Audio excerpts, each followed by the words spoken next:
I was holding the wooden spoon the way I'd held it for more than 50 years, lightly, like something living, when Emily walked in, snapped the drawer shut with her hip, and said the words that cut clean through the room before I even turned around. "Don't touch my kitchen. My kitchen." She said it so easily, as if the house had been hers long before she married my son, as if I, at 79, had wandered in by mistake, trespassing where I didn't belong. I stood still for a few seconds, long enough for the steam from the pot to fog my glasses. I wiped them with the edge of my sleeve, not because they needed it, but because I needed a moment not to look at her.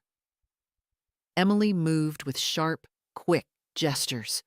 27 years old, long dark hair pulled into a tight ponytail, a face always set a little too firmly, like she was bracing for a fight even when she wasn't in one. She reached past me, grabbed the towel from my hands, folded it in half, and hung it back on the rack. "Like this," she said, "so it doesn't look messy." Messy. I'd kept this kitchen clean through storms, through sickness, through years of my husband coming home covered in sawdust, through Denny's muddy sneakers and school projects and teenage hunger raids. But now it was messy. I didn't answer. Silence is an old friend of mine. It says more than people think. Emily sighed, loud, impatient, like she wanted the whole house to hear her annoyance. "You always leave things wherever," she added, opening cabinets and closing them again, checking that everything was aligned the way she liked. "I'm trying to keep this place organized. You know, so it doesn't feel old." Old. That one settled deeper than the first. I stepped back, giving her room, though I wasn't sure when the kitchen stopped being mine to stand in as I pleased. A week ago, she'd reorganized the spice rack. 3 days ago, she'd moved my cutting boards to a more logical spot. Yesterday, she told me that the way I stored my tea wasn't hygienic. None of these things hurt on their own. A woman can listen to criticisms all her life and grow a thick enough shell. But this felt like someone peeling my home away from me one drawer at a time. She opened the fridge next, examining it like a health inspector. "You bought whole milk again," she said, without looking at me. "Denny and I don't drink that. It takes up space." "My husband drank whole milk all his life," I said quietly. "I've always bought it." "Well," she said, "things change." I felt that one settle too, maybe deeper. A car door slammed outside. Denny was home from work. I listened to his footsteps on the porch, the little pause he always took before turning the key, his way of checking if he could hear the TV or the radio on inside. When he walked in, I waited for him to come to the kitchen like he used to when he was a boy, dropping his bag, peeking over my shoulder to see what was cooking. Instead, he called out, "Em, you in here?" Not "Mom?" Not even "Hello?" Emily answered before I could open my mouth. "In the kitchen. I'm rearranging things again. You'll like this better." I watched my son walk past me, kiss her cheek, and only then glance in my direction with a tired smile that didn't reach his eyes. "Hey, Mom." "Hey, Mom." As if he were greeting a neighbor he didn't quite remember. Emily slipped her arm around his waist. "Your mom keeps moving stuff," she said lightly, almost playfully, but the edge was there. "I'm trying to keep everything consistent." She meant under control. Denny didn't correct her. He didn't say that it was my kitchen, my drawers, my walls, my house. He just nodded, the way a man nods when he doesn't want to argue. I watched them together, my son leaning against the counter where his father once sat, peeling apples for him, Emily touching the cabinets like she'd built them with her bare hands. And I felt something I hadn't felt in years, Not anger, displacement. As if I'd been nudged out of the frame of my own life. Emily turned to me again, wiping the countertop I had already cleaned.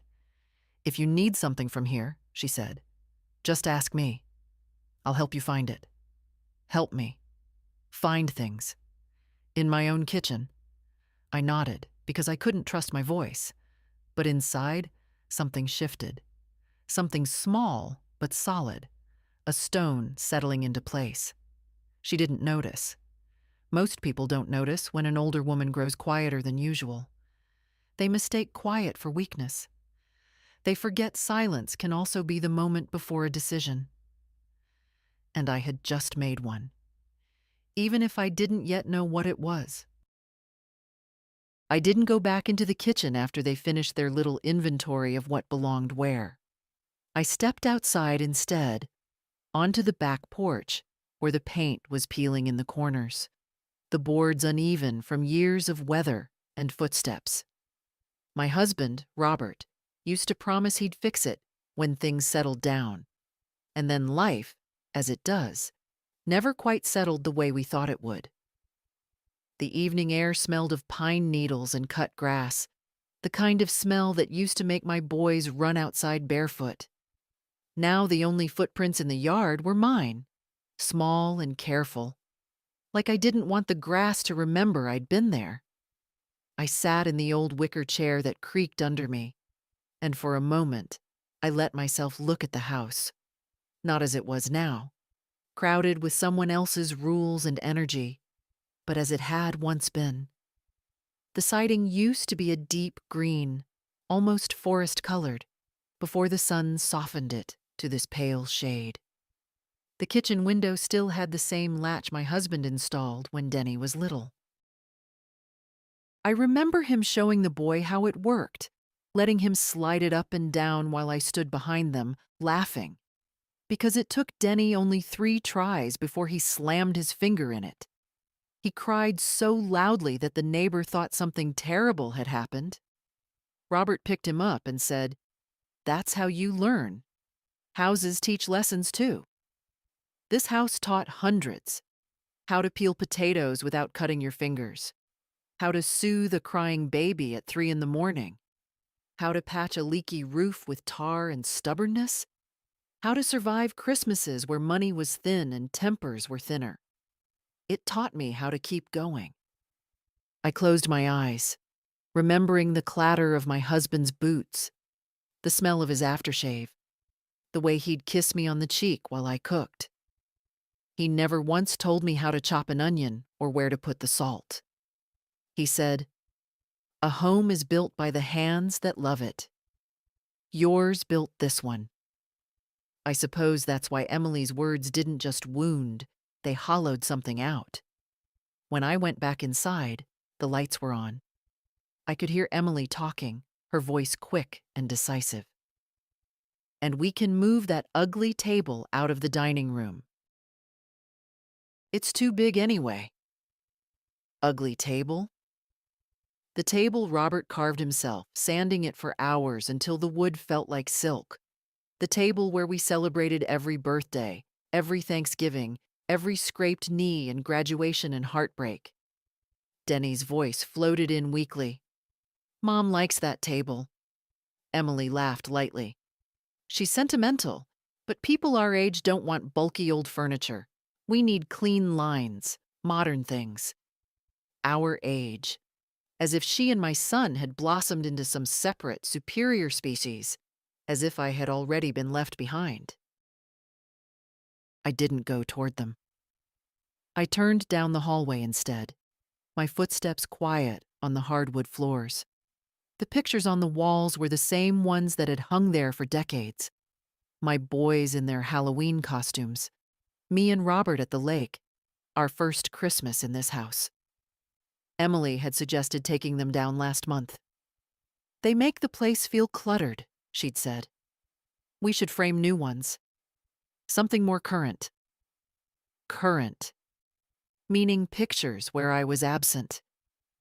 In my bedroom, everything still felt like mine. The quilt I'd stitched by hand. The lamp with the chipped shade Robert hated to replace because it gives off warm light, and that's hard to find. The cedar chest at the foot of the bed with letters tied in ribbon. Love notes from a man who drove an old truck and brought home flowers from a roadside stand. I ran my hand over the chest, feeling the grain of the wood under my fingertips. This room, at least, she hadn't touched. Not yet. I sat on the edge of the bed, and the truth that had been creeping around the edges of my mind finally settled in the center of it. They were moving into this house the way ivy creeps up a wall, quietly, persistently, until the original structure is hidden beneath something newer, louder, more demanding. It wasn't intentional cruelty. No, Emily didn't hate me. She simply didn't see me. To her, I was an older woman whose home she could improve, whose habits she could correct, whose presence was negotiable. And Denny, my sweet, complicated son, didn't want conflict. He had never been good at choosing between the two people he loved. So he didn't choose at all. He drifted toward whichever voice was loudest. Tonight, that voice was Emily's. I leaned back against the pillows. The house felt heavier somehow, crowded by their energy, their plans, their vision of a life where I existed only as a quiet background figure. Someone to move around. Someone to correct gently. Someone to keep in her corner. The kitchen lights went off. Footsteps padded down the hall. A door clicked shut. Then silence. Real silence.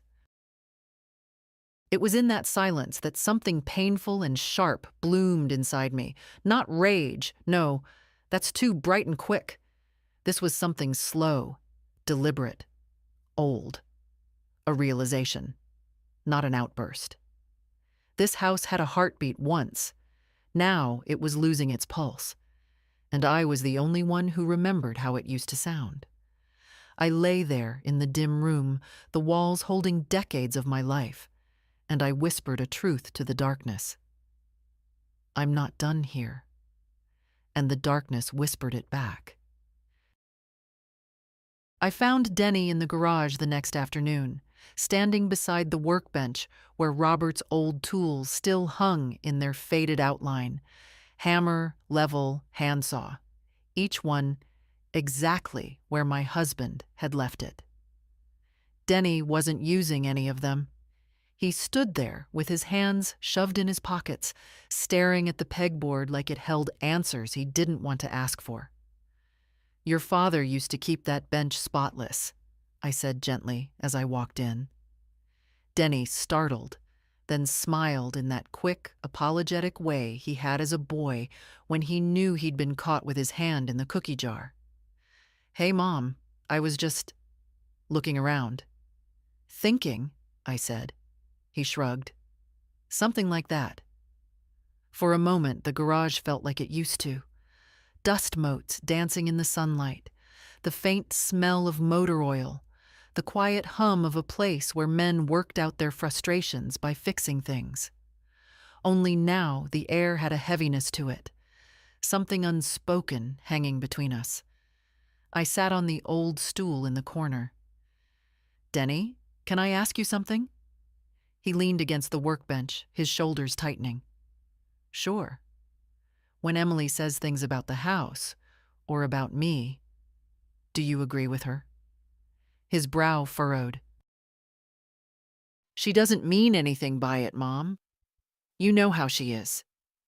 Direct. Direct. That was one word for it. Yesterday, I said quietly, she told me to stay out of the kitchen. He winced, just slightly, but I saw it. Yeah, she mentioned something. She said you were getting in the middle of her system. Her system, I repeated. In a kitchen I've cooked in for longer than she's been alive. He let out a breath, rubbing the back of his neck. Mom, she's trying.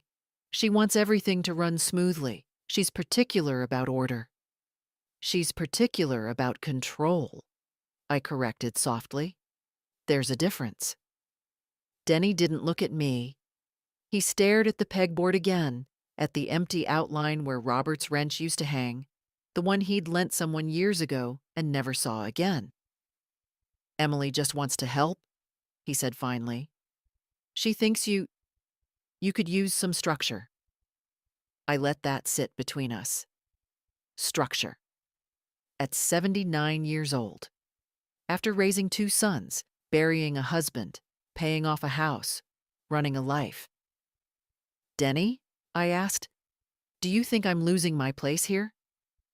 He didn't answer right away. Instead, he moved to the old lawnmower, nudging the handle like he needed something to touch. When he finally spoke, his voice was quiet. Mom, Emily thinks the house should be more modern, more updated. She says it's time for us to take over some responsibilities. Take over. A polite way of saying, push you aside. And you? I pressed. What do you think? He hesitated just a beat too long. I think it's easier to let her handle things, he said. There it was.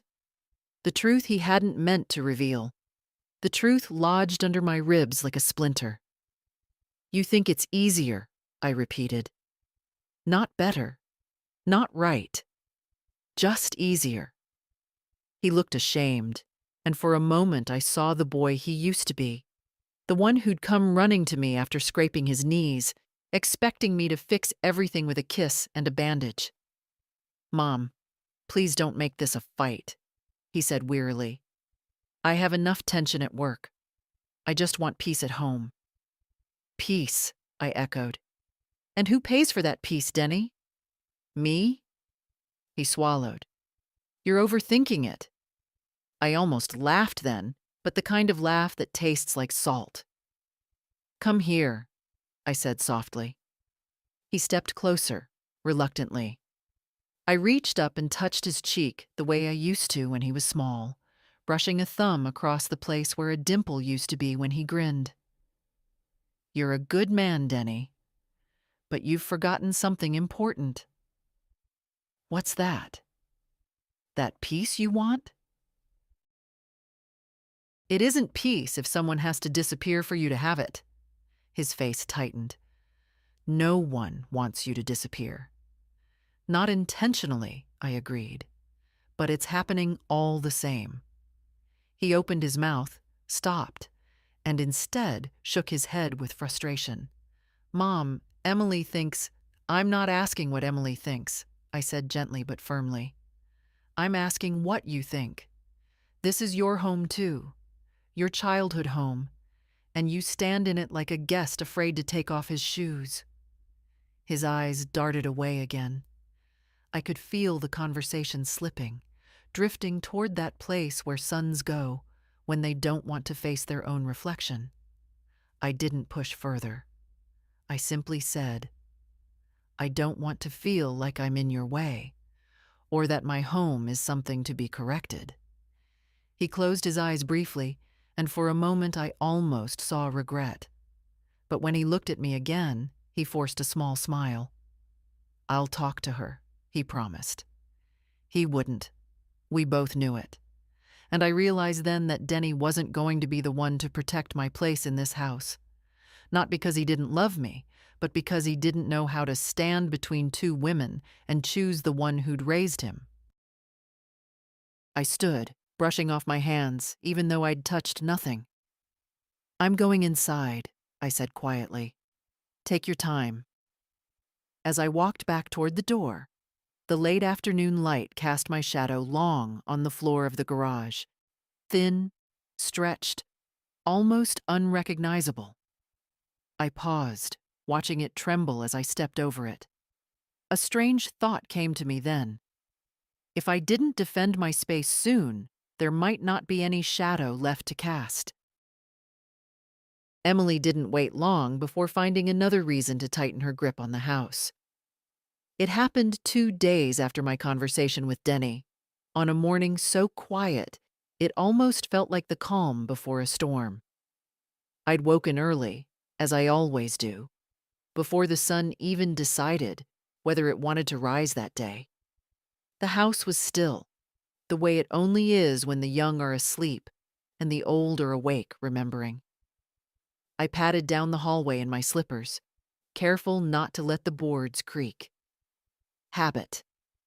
A mother learns silence when her children are small, and apparently I had learned it so well I never unlearned it. The kitchen door was slightly ajar, a sliver of yellow light cutting across the dark hall. That surprised me.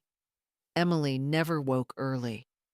When I walked in, she was standing at the counter with a cup of tea, my tea, the brand I'd bought for 30 years, but she'd emptied it into one of her new glossy jars with minimalist labels. She'd pushed my tin to the back of the pantry, behind a stack of her branded vitamin packets. She turned, and her face fell into that strained politeness she wore around me. "Good morning," she said, but the words hovered in the air like visitors who didn't plan to stay. I nodded, moved past her gently, and reached for the small basket where I kept onions and potatoes. Except it wasn't there. The counter was bare, clean, polished, sterile. "Looking for something?" she asked, taking a delicate sip from her mug. "My basket," I said. "Oh, I put your vegetables under the sink." She pointed without looking. They were making the counter look cluttered.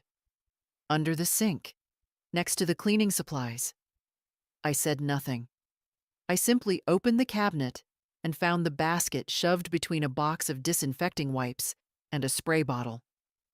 Emily watched me, waiting for me to react. When I didn't, she continued. "I've been thinking," she began carefully. "It might be best if you let me handle the cooking from now on." I turned to her slowly. "And why is that?" She gave me a smile that didn't reach her eyes. "Because you get tired and distracted. It would take pressure off you." Pressure. Cooking in my own kitchen was now pressure. "And," she added lightly, "you cut things in a kind of uneven way." Denny likes things tidy. I had cut things unevenly for Denny for 37 years, including the carrots I chopped for the soup he always begged for when he was sick. He'd never complained once. Before I answered, she set her mug down and leaned against the counter, adopting a tone I suspect she thought was gentle. "I'm just trying to create a more functional living environment for all of us." I nodded. "Of course." She relaxed a little too quickly. She thought she'd smoothed something over. Later that afternoon, she found me in the laundry room. A small space, narrow, with shelves Robert installed when the boys were still young. I was folding a set of towels, the white kind that soften after years of use. Emily stood in the doorway, arms crossed, blocking the light. "You don't need to do the laundry anymore," she said. "I have a schedule in place." "A schedule?" "Yes. Towels on Mondays, bedding on Fridays. Clothes on alternating days depending on who's using the machine. I've written everything down." She handed me a laminated sheet. Laminated as if she expected it to be used for decades, detailing every load, color-coded. My name wasn't on it. "I can do my own laundry," I replied quietly. "But that defeats the whole system," she said, genuinely baffled. "Consistency is important. Otherwise, it's just chaos." Chaos. Towels folded into squares instead of rectangles. Vegetables kept on the counter instead of under the sink. A woman living the life she has lived for almost 80 years. Chaos. By evening, she had one last request. "Please don't rearrange the living room furniture." I put everything where it works best now. I had moved one chair, not much, just a little. to sit by the window where the late sun still warmed the carpet. She moved it back without a word. I watched her straighten it to the exact angle she liked, an angle that faced the TV instead of the window, as if living rooms were meant only for watching something instead of looking at something. I didn't argue. I simply stood there, hands folded, the way women my age often do when we've learned that people rarely listen when we speak. But inside, something else was happening, something subtle, like the first crack that appears in ice just before it breaks. I understood then. Emily wasn't trying to help me. She was trying to reshape the house into something that didn't have room for the woman who had built it. And Denny, my quiet, tentative son, floated between us like a leaf caught in someone else's current. He wanted peace so badly that he didn't see the cost. It isn't the big moments that push an old woman out of her own life. It's the small ones. The cabinet doors moved. The lamps replaced. The baskets relocated. The routines overwritten. The slow erasing. That night, as I went to my room, I touched the wall with my fingertips, a habit of mine from years of walking the hallway half asleep, anchoring myself. I whispered, almost without thinking, "Not yet." And I felt in the quiet of the house that something in the walls whispered back, "Not yet." The day everything shifted began like any other, quiet, cool, with the soft hum of the morning settling into the house. I made myself a cup of tea in my room instead of the kitchen. It wasn't worth the sting in my chest anymore, watching Emily rearrange my things as if my hands were clumsy and inconvenient. I sipped slowly, watching the steam coil into the air like a ribbon, and for the first time in a long while, I felt something strange. The quiet didn't comfort me. It pressed in. Around 9 o'clock, the phone rang, a familiar number, my lawyer's office. I stared at the screen longer than I should have. The last time I'd spoken to Mr. Keller was 2 years ago, after Robert died. Back then, I'd signed a few papers with a kind of numb obedience, too drained by grief to understand half of what I initialed. Denny had sat beside me, patting my hand and telling me everything was straightforward and standard. I believed him. Why wouldn't I? But I never liked the sound of that word, trust. Not the emotion, the legal version. The trust was something Denny insisted on. For security, he'd said, for the future. At the time, I had no reason to ask whose security, whose future. The phone rang again. I answered. "Mrs. Holloway?" Keller's warm, cautious voice. "I hope you're doing well. I'm reviewing the annual report for your family trust and wanted to clarify a small update." "Update?" I asked. "Yes. Your son requested authorization to, well, let me find the exact wording. Yes, here. Adjust management rights for household property and maintenance decisions." Household property. Maintenance decisions. "Keller," I said slowly, "does that mean the house?" "Yes," he said, and I heard the hesitation. "Technically, the trust includes your home, yes? But don't worry. Any changes still require your approval." "And if I don't approve?" I asked. "Well," he said delicately, "the trustee can still petition for structural decision rights if the trust is deemed mismanaged." Mismanaged. By me. In my own house. "And who is the trustee?" I asked. There was a pause. A long one. "Your son, ma'am." I closed my eyes. The air felt thin. Keller continued gently. "He may not have understood the implications of his request. I'm sure it's all innocent." Innocent. I almost laughed. I thought of Emily's laminated schedule, her reorganized cabinets, her new rules. Her vision of modernizing something that was never hers, And Denny, my son, signing papers he didn't read, drifting along trying to avoid tension. I thanked Keller and hung up. I sat very still. Even the house seemed to hold its breath. Not anger, not fear, just clarity. I remembered the promise I made to Robert when he was slipping away, one of those fragile bedside vows whispered between breaths. He'd taken my hand and said, "Don't let them decide your life for you, Marion. Not the boys. Not anyone."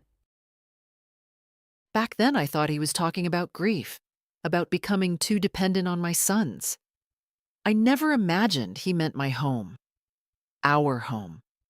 The only place in the world where every wall holds our fingerprints. I stood, slowly, as if rising through a lifetime of memories. By noon, I was sitting in Keller's office. He looked surprised, but pleased to see me. "Mrs. Holloway, I didn't expect you so soon." "I need to review the trust," I said. "All of it." He cleared his throat. "Of course. Would you like privacy?"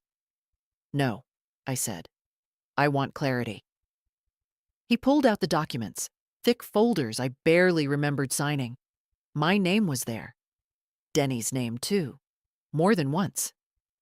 Keller walked me line by line through the structure.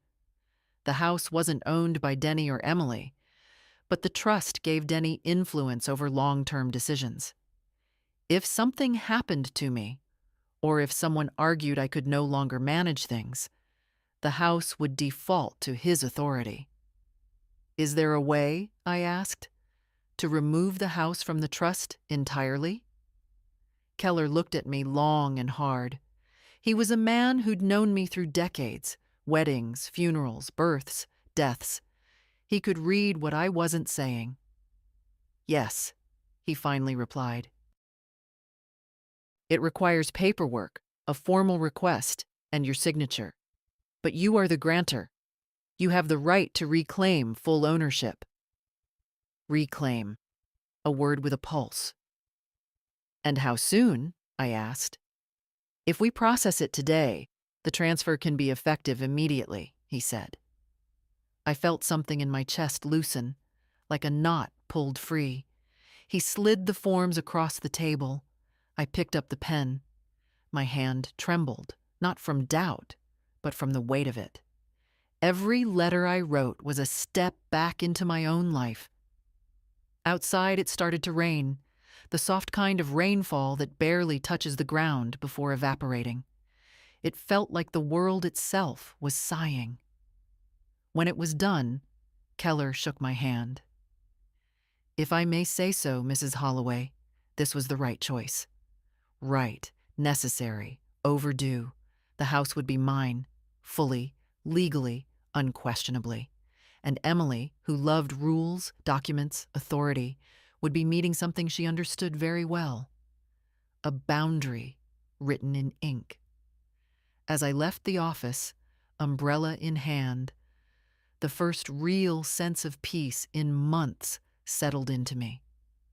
Not joy, not relief, strength. The rain tapped lightly on the pavement, almost in rhythm with the steps of an old woman walking toward a future she wasn't afraid of anymore. Tomorrow, I thought, I'll tell them. But even as I thought it, I knew I wouldn't tell them tomorrow. I would tell them when the moment required it, and that moment was coming sooner than they knew. I didn't go home right away. I walked. At 79, walking looks different than it used to. Slower, deliberate, more like each step is a small agreement between the body and the will. But that afternoon, I felt lighter than I had in years. Not younger, no, nothing had the power to roll back time, but steadier inside, the way you feel when you finally stop apologizing for standing in your own space. Rain whispered against the sidewalk, soft enough that I didn't bother opening the umbrella. The neighborhood looked the same as it always had, paint peeling on old porches, lilac bushes heavy with blossoms, a few houses remodeled within an inch of their personality by people who wanted everything new.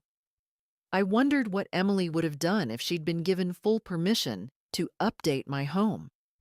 Probably strip away every creak, every odd corner, every memory that made it real. By the time I reached my street, the rain had stopped. The sky was still gray, clouded, and the air held that strange feeling of waiting, like the world sensed a shift coming and didn't want to interrupt. I stood in front of my house for a long moment. It looked so ordinary from the outside. White siding, shutters Robert painted cobalt blue, the porch sagging on the right, where he always said he'd fix it, next weekend. A stranger might see an old house in need of work, but I saw a life. My life. I walked up the steps, hearing the wood moan under my weight, and as soon as I opened the front door, I heard voices. Emily's sharp, quick words, and Denny's low, tired responses. I'm just saying, if your mom can't keep track of basic things, maybe she needs more help than we realized, Emily said. I paused in the doorway. She's fine, Denny replied, though not with conviction. She just doesn't like change. Who does? Emily snapped. But this house is stuck in a different century. You feel it too. Don't pretend you don't. I stepped inside and shut the door quietly. Their voices stopped. A moment later, Emily appeared in the hallway, arms crossed, ponytail pulled so tight it made her eyebrows arch. Oh, she said. We didn't hear you. I removed my coat slowly, deliberately, giving myself time to breathe. I went for a walk. In the rain? She asked, as if rain were some exotic hazard. You could slip. I hung my coat neatly on the hook without answering. Behind her, Denny hovered, hands in his pockets, guilt leaking from him like heat. Mom, he said, Emily and I were talking. About me, I replied. That shut him up. Emily lifted her chin. We're concerned about your safety. You've been misplacing things lately, forgetting small steps in the kitchen. And the other day you almost tripped on the rug. I straightened the rug, I corrected. That's all. That's not the point, she insisted. This is a big house for someone your age. Your age. Those words always land like tiny stones thrown from behind a hedge, never enough to bruise, but always enough to sting. And what is your point, Emily? I asked. She exchanged a quick look with Denny, that secret marital language people speak without words. We think it might be time, she began carefully, to consider some support. Maybe a caregiver. Or, she hesitated, a smaller living arrangement. There it was. The future they had planned for me. A room somewhere else, a corner of someone else's house. A life shrunk down to what was convenient. I didn't raise my voice. I didn't frown or stiffen or sigh. I simply looked at them. Two adults who believed age erased ownership, who assumed their preferences outweighed my history. Instead of answering, I walked past them and headed to my bedroom. Emily muttered something under her breath about walking away from the conversation, but I didn't turn back. In my room, I closed the door and sat on the edge of the bed. The papers from Keller were in my purse, folded neatly. I took them out and smoothed them across my lap. My name, and below it, full ownership transferred. There was a copy for me and a second for home records, mine to keep, mine to show if needed. Mine to reveal when the moment arrived. And it would. The house felt different now, almost humming. As if the walls themselves knew their allegiance had snapped back to me. I placed the papers into the drawer of my bedside table and locked it. I had no reason to hide them. But something inside me said to hold them close for a little longer. A quiet woman learns to trust her timing. Silence can be protection, too. Later that evening, I made myself a small supper, just toast and soup, while Emily clattered around the kitchen, rearranging drawers again. She didn't look at me, but every movement she made carried the confidence of someone who thought she had already won. Denny sat at the table, scrolling on his phone, the weight of avoidance heavy on his shoulders. When I walked out with my bowl, neither of them spoke. And that was fine. I wasn't ready to speak either. Change doesn't always arrive with thunder. Sometimes it comes as a whisper, a quiet click of a lock turning in the drawer where you keep your documents, a soft acknowledgement inside your chest. This is your home, and soon they will understand that. I went to bed early, and I slept without waking for the first time in months, because the house wasn't slipping away anymore. I was holding it, and I wasn't letting go. The morning I signed the final documents began so quietly, you could almost hear the dust settling on the windowsills. The air felt still, waiting. I'd slept deeply, so deeply that when I opened my eyes, it took a moment to remember where I was, who I was, and what lay ahead. Then it came back to me all at once. Today, the house would become mine again. Not in spirit, not in memory, but in ink.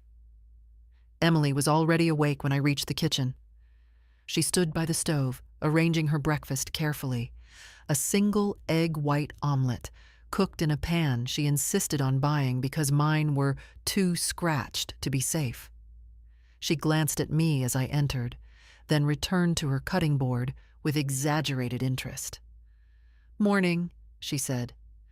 Her greetings always carried a thin glaze of civility, like frosting too thin to cover the cake beneath. I nodded and reached for the kettle. But the kettle wasn't on its usual spot. It was in the cabinet above the fridge, a place no reasonable person would store anything used daily. "Why is this here?" I asked. She looked over her shoulder. I reorganized. "I'm trying to make the counters look cleaner. Denny likes a tidy aesthetic." Tidy aesthetic. The way she wrapped her preferences in his name, it was almost artful. I didn't respond.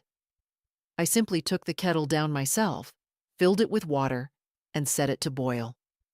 She watched me with those quick, flicking eyes, the way some people look at a toddler using grown-up tools, half concerned, half annoyed. "You're heading out today?"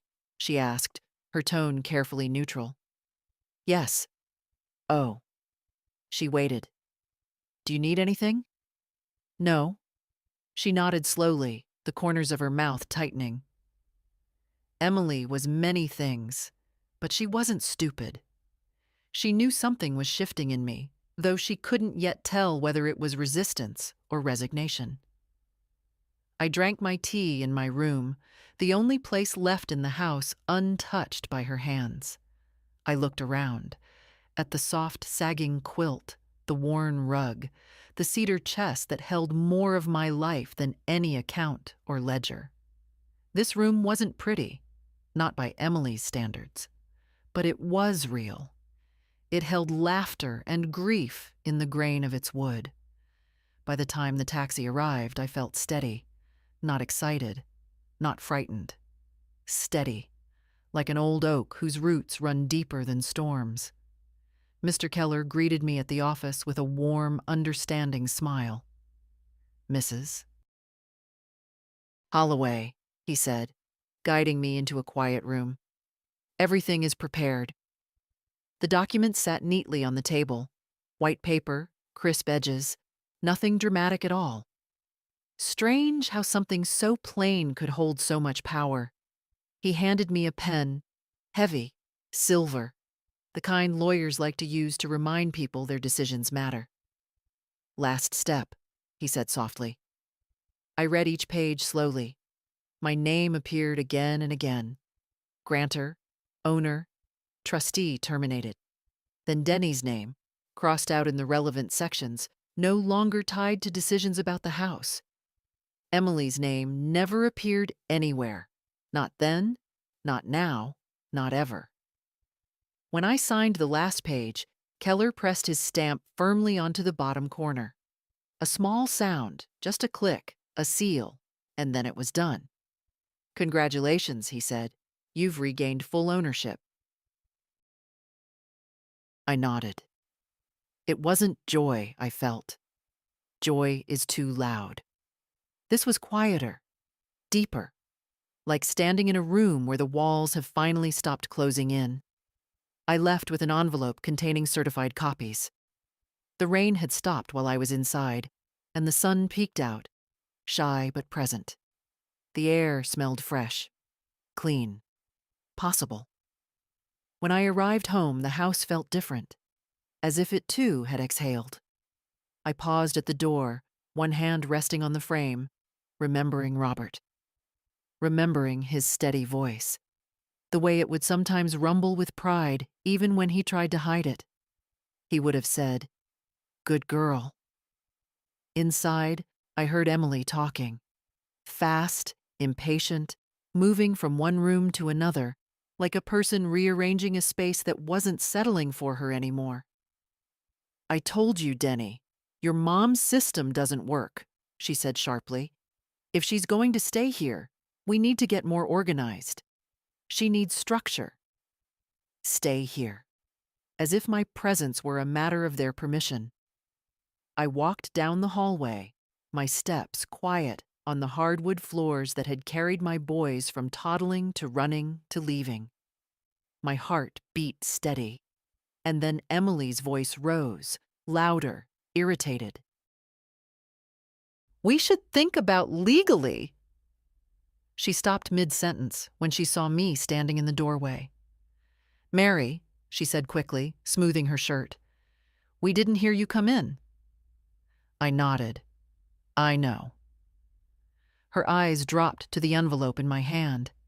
She didn't know what it was yet, but something in her posture told me she sensed the shift, the way animals sense weather before humans feel it. "Everything okay?" she asked. "Yes," I said simply. "Everything is exactly the way it should be." I meant it. For the first time in months, I meant it fully. She didn't understand that. But she would. Soon. That night, while they slept in the guest room, my guest room, though she called it our space, I placed the documents in the drawer of my bedside table, locked it, and placed the small brass key under my pillow. I fell asleep easily, deeply. Tomorrow would come. And when it did, the house would speak through me. Not with shouting, not with anger. With simple, undeniable truth. And truth, once spoken, changes everything. Emily's breaking point came over something so small, so trivial, that if I were a younger woman I might have laughed. But age teaches you that it's never about the thing itself. It's about the tension underneath, the unspoken rule someone is trying to force on you. It began with a dish towel. The morning light was thin when I walked into the kitchen. I'd woken before dawn, as usual. Old bodies rise early, sometimes because they want to, sometimes because they have no choice. I was making myself oatmeal, nothing complicated, nothing that would disturb anyone. I opened the drawer to take out a spoon, except the spoons weren't there.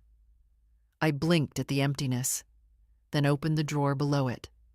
Forks, where the spoons should have been. The drawer beneath that, ladles.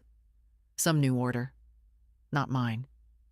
I found the spoons eventually, in a narrow drawer beside the oven, stiff and crowded, like they'd been exiled.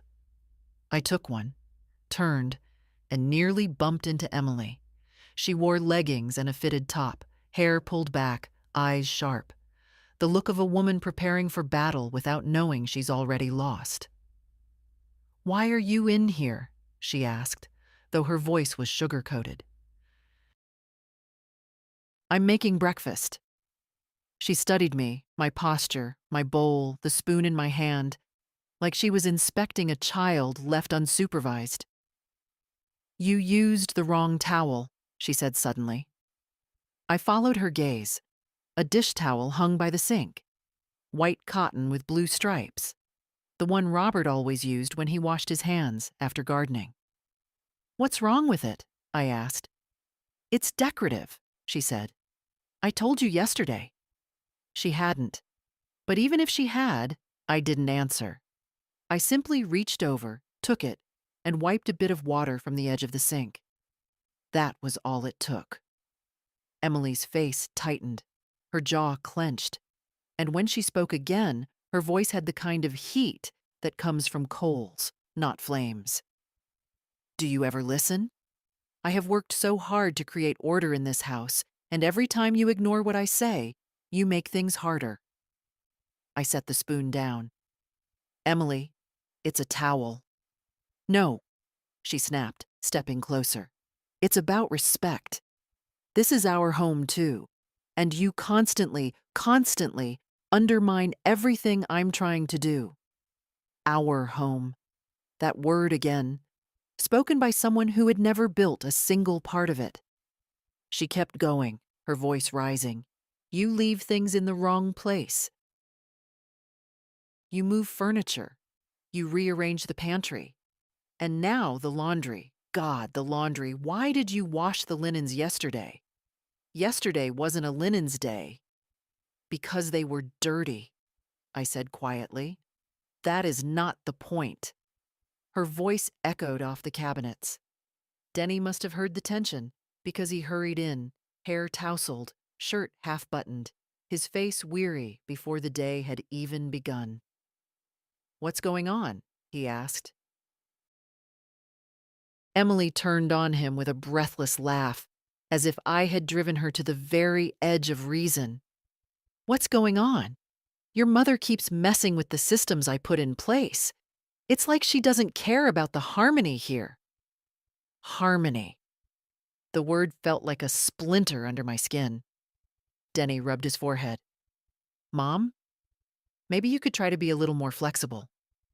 Flexible. Like a branch bending for the wind of someone else's comfort.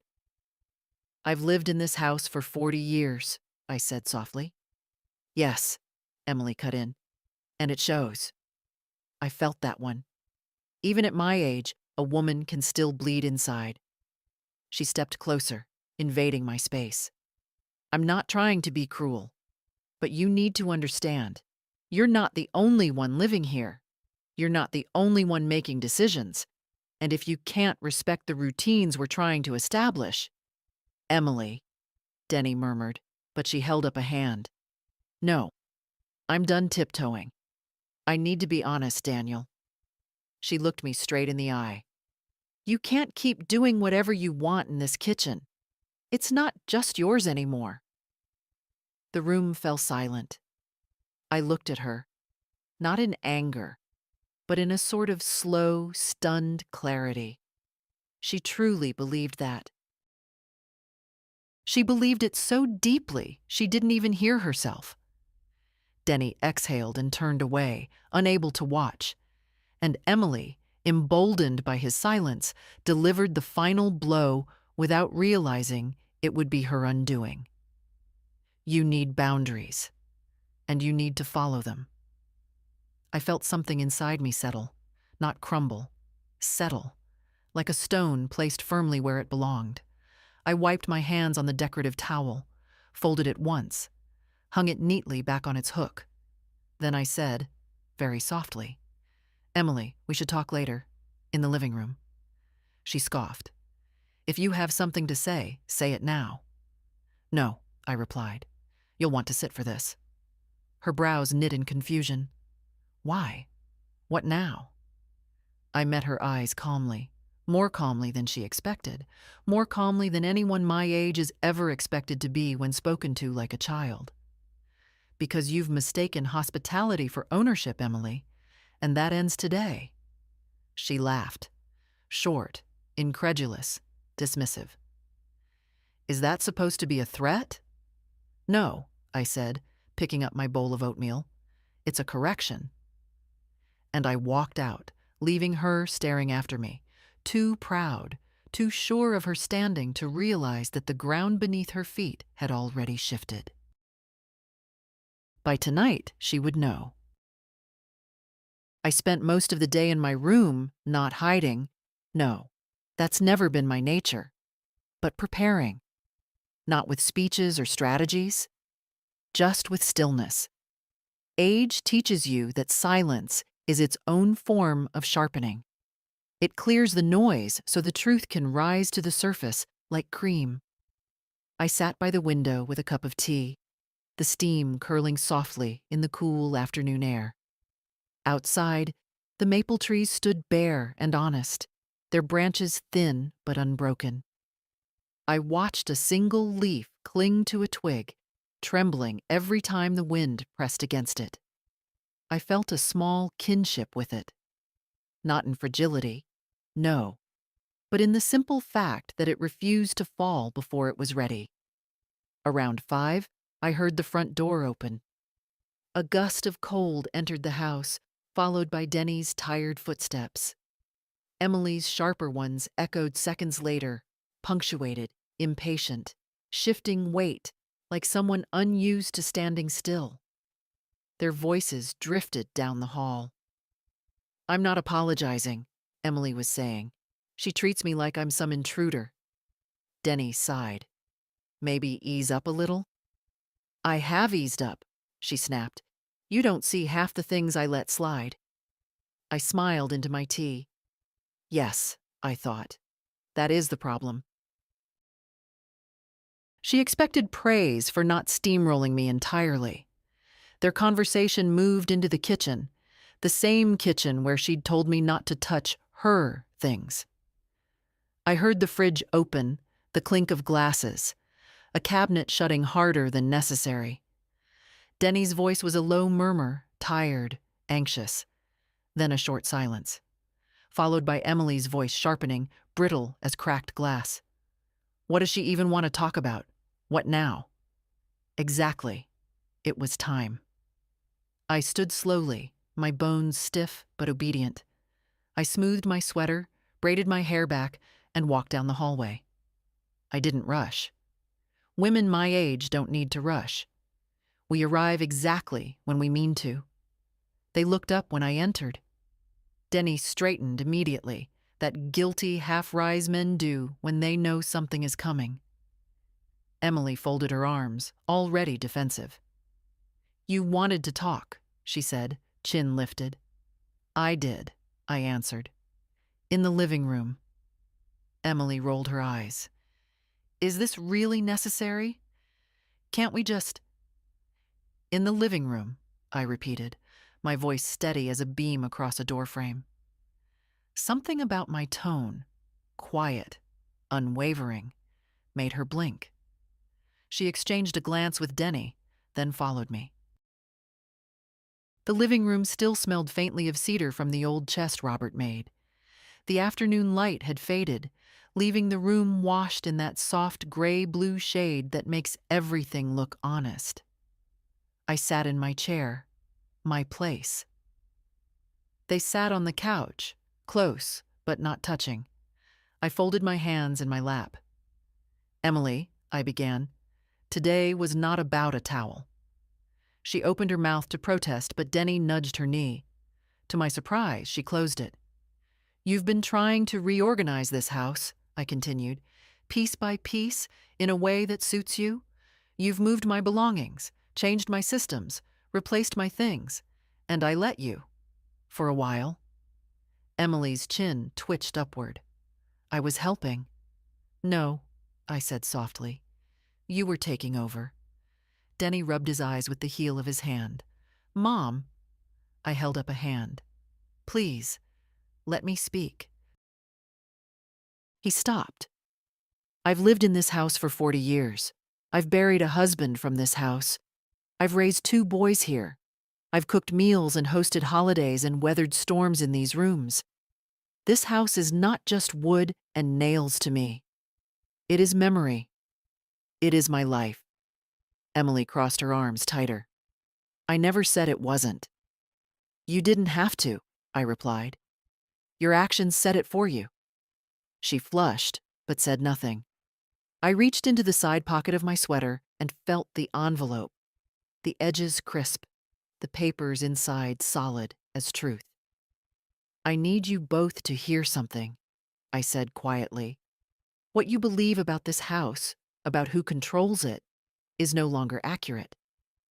Emily frowned. What are you talking about? I placed the envelope on the coffee table. Today, I said, I removed the house from the family trust. It now belongs to me. Fully, legally, irrevocably. The room held still. Denny stared at the envelope like it might burn him. Emily's face drained of color, then flushed hot again in a way that traveled up her neck. That's impossible, she said, voice shaking. You can't just... I can, I replied. And I did. You should have discussed this with us, she snapped, leaning forward. We should have been part of that decision. I wasn't, I said, for a long time now. She recoiled as if I'd slapped her. Denny swallowed. Mom, I didn't mean... I know what you meant, sweetheart, I said gently. But meaning something and allowing something are very different. He closed his mouth, realizing there was nothing to say. Emily found her voice again, sharp with fear, wearing the mask of indignation. So what? What does this mean? That we have no say? It means, I said calmly, that this is my house, and any rules made here are mine. Her breath hitched. And what are your rules? Ah, the question she didn't want to ask but had no choice. I leaned back, letting the quiet stretch, letting the moment breathe. My first rule, I said, is simple. Respect the home you live in, and respect the person who built it. Emily opened her mouth and closed it again. My second rule, I continued, is that the kitchen is not yours to control, nor is the laundry, nor the furniture. You may live here. You may contribute. But you will not take over what isn't yours. Her cheeks reddened, her hands tightening into fists. And my third rule, I said softly but clearly, is that if you cannot live here respectfully, you are free to leave. There. The line drawn in the quiet of an old living room. Denny's head dropped into his hands. Emily stared at me, pupils wide, breathing too quickly, like someone realizing the battlefield had shifted, and she was no longer on the winning side. Everything in her face screamed disbelief, but underneath it, I saw something else. Fear. Because she finally understood. The house she treated like her project, her possession, her future, was never hers at all. I didn't say anything more. I didn't need to. Silence carried the rest of the weight. Emily didn't speak at first. She just stared at the envelope on the table as if it were a live wire humming between us. Her fingers twitched once, a small, involuntary movement, like she was deciding whether to grab it or push it away. Denny sat beside her, bent forward, elbows on his knees, rubbing the bridge of his nose the way he did when life pressed harder than he could admit. When Emily finally found her voice, it came out thin and sharp. You're doing this to punish me. No, I said. I'm doing this to protect myself. She let out a breath, not a calm one, but the kind someone exhales when refusing to cry. Then she laughed, a quick, brittle sound. This is unbelievable. You're kicking us out of our own home. Your home? I asked softly. Emily, you moved in 6 months ago. That doesn't matter, she snapped. We've built our life here. She said it like 6 months outweighed 40 years, like her routines, laminated charts, and labeled jars outweighed every plate I ever washed in this kitchen. Every night, I stayed awake listening for my son's footsteps returning safely home. I didn't raise my voice. I didn't need to. I'm not kicking anyone out. I'm giving you a choice. Respect the home, or find one that fits the life you want. Her jaw tightened. Respect? I'm the one who's been keeping this place functional. Denny made a soft noise, something like defeat. Emily, what? She hissed. You think she's right? I didn't say that. He rubbed his face again. I didn't know Mom felt this way. You didn't know anything, Emily shot back, because nobody tells me anything unless it's criticism. She wasn't wrong, but she wasn't right either. She lived in absolutes. I lived in rooms full of memories she hadn't bothered to learn. I leaned forward slightly.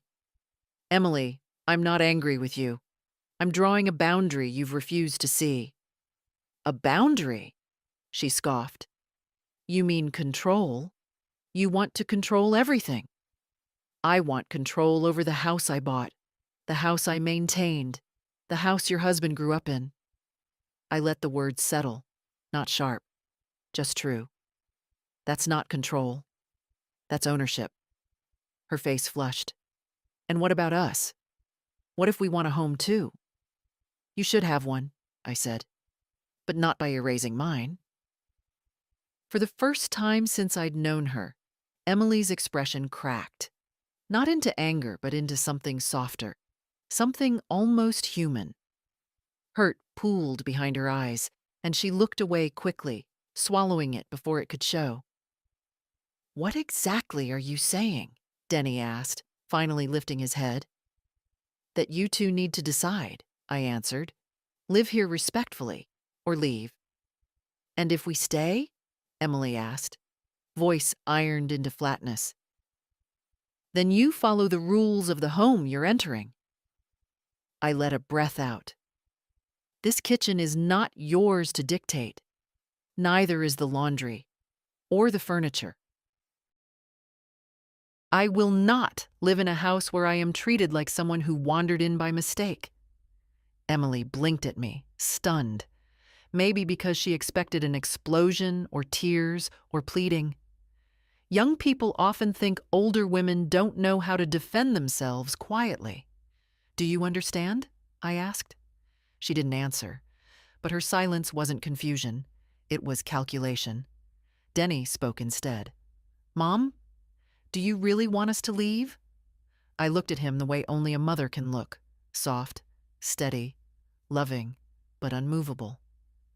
I want peace in my home. If you can't be part of that peace, then yes. I want you to go. He swallowed hard. Emily stood abruptly. Well, she said, her voice trembling despite her best effort. Then I guess we know where we stand. Emily, Denny began. No, she said, grabbing his arm. I won't be humiliated. I watched her pull at him, but he didn't move. Not yet. His eyes stayed on me, searching my face for something. Anger, fear, regret. But all he found was truth. Truth doesn't tremble. Truth simply is. And for the first time, he realized he couldn't negotiate it. Emily stood there rigid, her hand still wrapped around Denny's arm, but her grip loosened just slightly when she saw he wasn't following her lead. Her breath came quicker, sharper, and she blinked hard, as if trying to steady herself before the tears reached the corners of her eyes. She wasn't a woman who liked being witnessed in her vulnerability, especially not by me. This is unbelievable, she whispered, though her voice wasn't small. It was tight, stretched thin like fabric pulled too hard. All I ever did was try to help, try to make this place livable, and somehow I'm the villain? I folded my hands in my lap. Emily, You're not the villain, but you've been acting like the house is yours to reshape. And it isn't. That's ridiculous, she shot back. I was improving it. Cleaning it up. You should be grateful. Grateful. The words slid through the room like a draft. Denny's head lifted sharply. Emily, no, I mean it, she said, her voice rising. Your mom should be grateful I care enough to make this place work. Look at it. It's old. It needs structure. It needs order. It needs respect, I said quietly. She flinched. Actually flinched. Not from volume, but from something worse. Truth spoken without apology. You act like I've done something unforgivable, she said, pacing now, hands twisting in the air. So I moved some towels. So I reorganized a few drawers. That's not a crime. It's not, I agreed. But dismissing the woman who built this home is. She turned to Denny as if begging him to rescue her. Are you going to let her talk to me like that? He didn't answer right away. His jaw worked, the muscles clenching and releasing the way Roberts used to when he was thinking too hard. At last he whispered, you haven't exactly been gentle. Gentle? She repeated, voice cracking. I wasn't hired to be gentle. I came here to build a life. A life built on taking over mine, I said. She spun toward me. You don't get to say that. I just did. Her eyes shone then, not with fury, but with something like desperation. As if the foundation beneath her feet was dissolving and she didn't know how to stand without it. You blindsided us, she accused. Going behind our backs, changing legal documents. Who does that? A person who felt cornered, I replied. A person whose home was slipping away piece by piece. Denny finally stood, but he didn't stand beside her.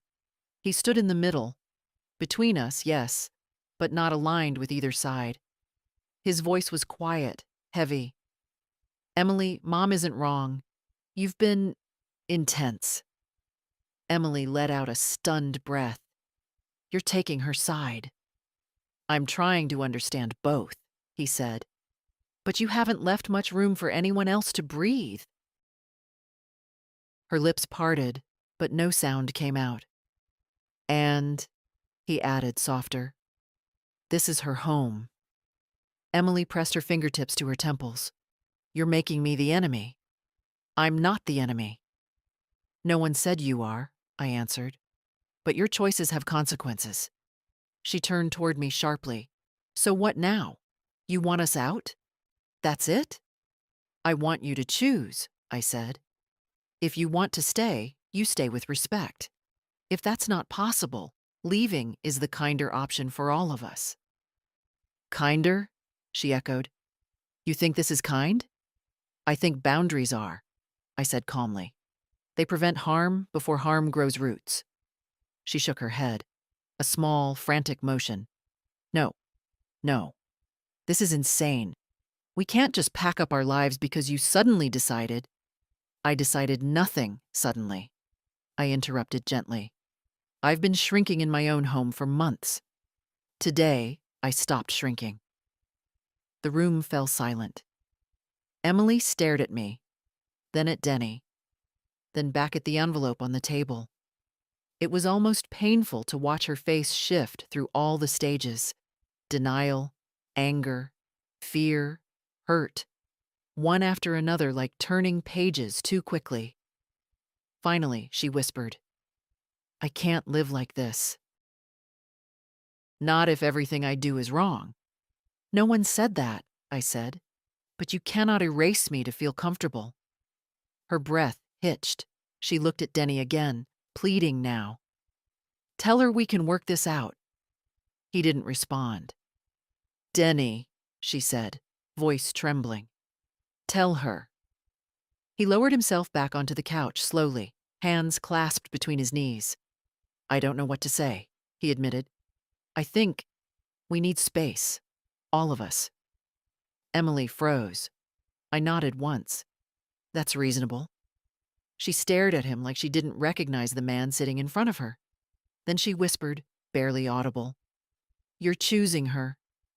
He shook his head sorrowfully. "I'm choosing peace." She let out a choked laugh. "Peace. Sure. Fine."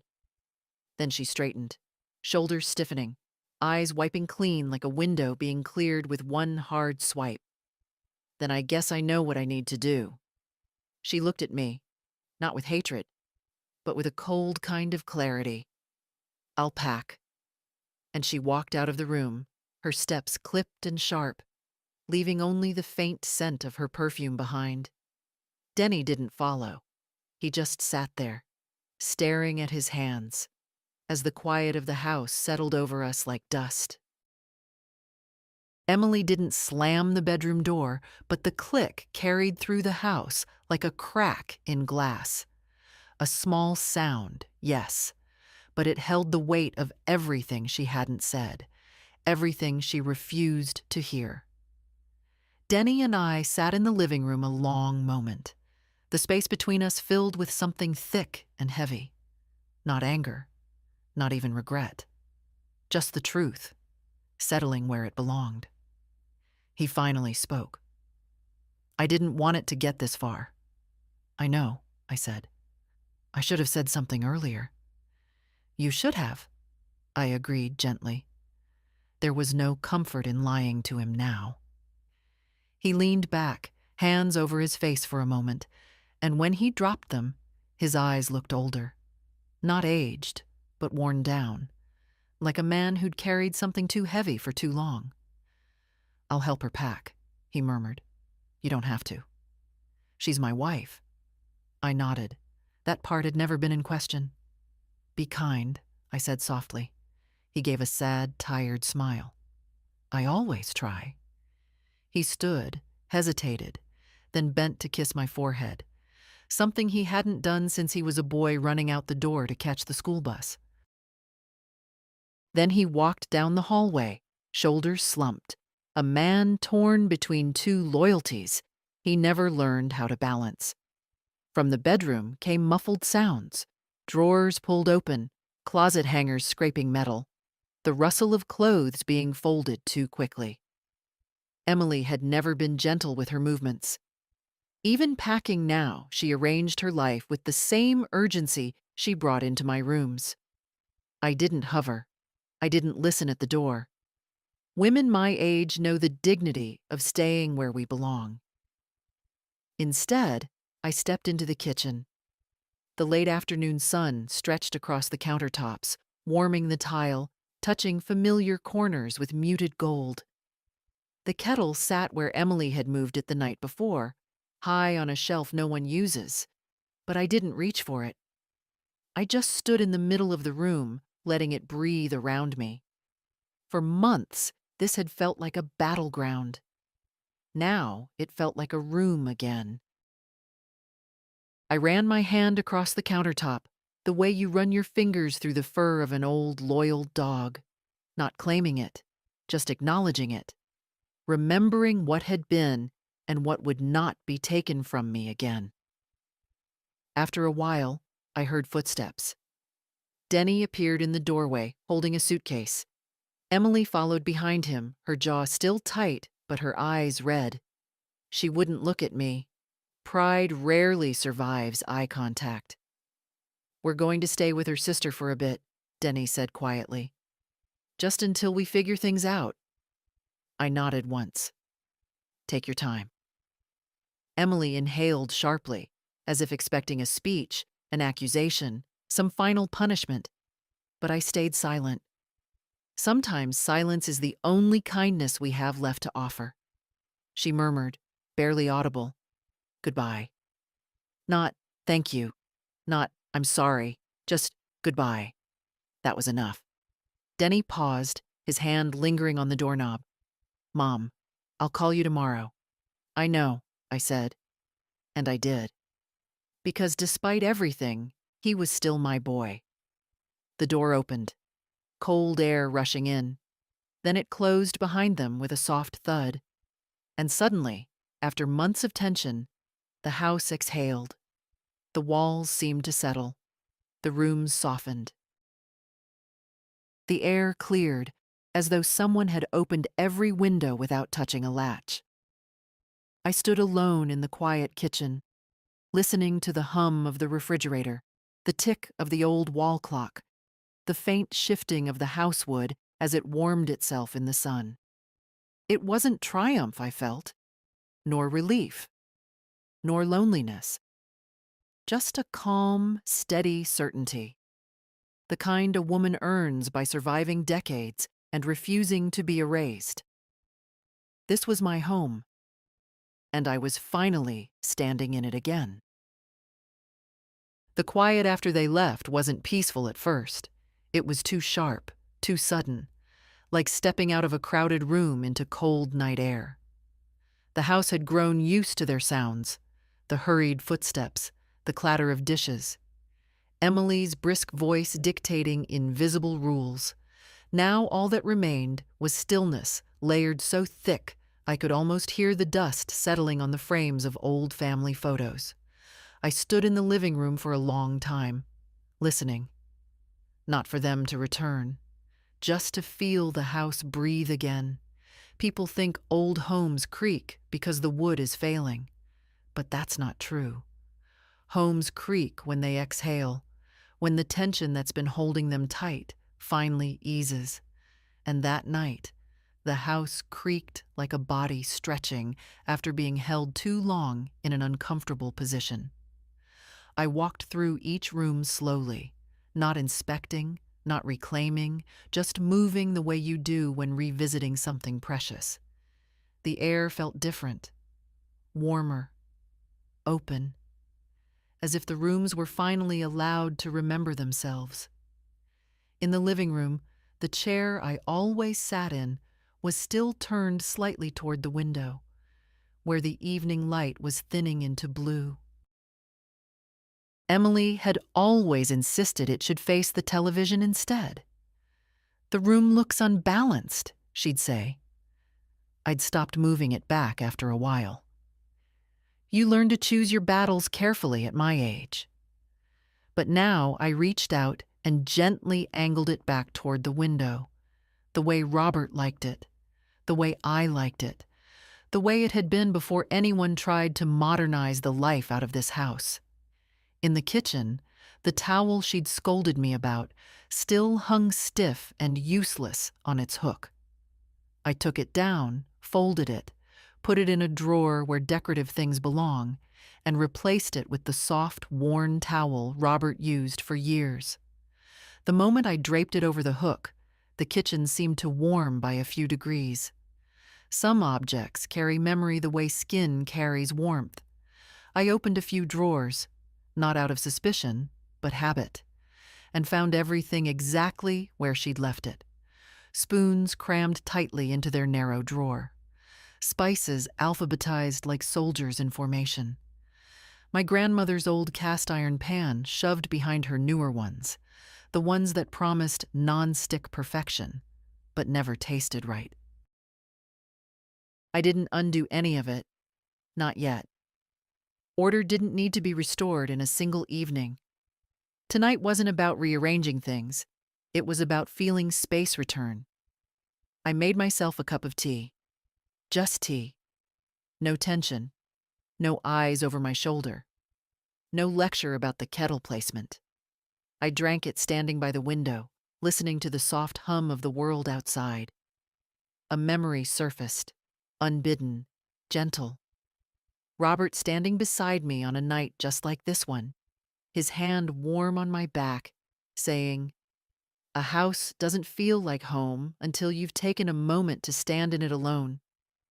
At the time, I thought he meant moving in. Now I knew he also meant moving through change. I stepped onto the back porch. The air was cool but not cold, and the sky had that deep navy color that looks almost velvet. I held the railing, feeling the worn wood under my palm, the grooves carved by years of weather, and the weight of hands older and stronger than mine once were. Across the yard, The wind rustled the leaves of the maple tree. It had survived storms that uprooted younger ones. It was twisted now, leaning slightly, shaped by seasons not always kind. But it stood. It always stood. A car passed on the street. Not theirs. They were long gone now. Emily's rigid posture, Denny's conflicted frown fading into someone else's evening. There was no satisfaction in thinking about it. Only distance. Only the quiet truth that some departures are necessary, even when they sting. When I went back inside, I turned off the lights one by one. Not because I was going to bed, but because the house looked better in low light that night. Soft, honest, unguarded. In the hallway, I paused by a photo hanging crooked on the wall. Denny at 5, holding a paper crown he'd made at school. Robert, kneeling beside him, steadying the crown on his head with a gentle hand. Both of them laughing. I touched the edge of the frame, letting my fingers rest there. People often talk about empty nests as if the silence is a wound. But sometimes, silence is the only way a home remembers itself. I returned to my bedroom, sat on the edge of the bed, and let the quiet settle around me fully, finally, without fight or fear. This wasn't victory. It wasn't loss. It was something older, deeper. A woman standing in the middle of her own life again. And for the first time in a long while, I didn't feel small. I felt whole. The next morning I woke before the sun, as I always do, but the air in the room felt different, lighter, almost curious. Dawn had barely begun to stretch across the sky when I sat up, listening to the quiet house. There were no murmured arguments behind closed doors, no hurried footsteps, no clatter of drawers being opened for reasons I didn't understand. Just breath. Just stillness. It's remarkable how silence can feel warm when it finally belongs to you again. I made my way to the kitchen wearing my old robe, the one Robert used to tease me about. The floorboards creaked in the familiar way, greeting me instead of warning me I was being too loud. I touched the doorway with my fingertips, a small habit, a small prayer, and stepped inside. The kitchen felt like it was exhaling. A few of Emily's polished jars still stood on the counter, labels facing outward with military precision. The laminated laundry chart hung on the fridge, too bright for the room. Her order was still here, but without her presence pressing on it, the sharp edges dulled. A home always chooses its heartbeat, and this one no longer echoed with her rhythm. I didn't start rearranging, not yet. Restoring your life is a careful thing, not something to rush. Instead, I boiled water for tea. The kettle whistled the way it always did, its voice thin but determined. For the first time in months, I didn't brace myself for comment or correction. I simply let the sound fill the room. I carried my mug to the small table by the window and sat where the morning sun would eventually land. Outside, the yard was wrapped in a pale haze, that soft early light that makes everything look kinder. A squirrel picked its way along the fence.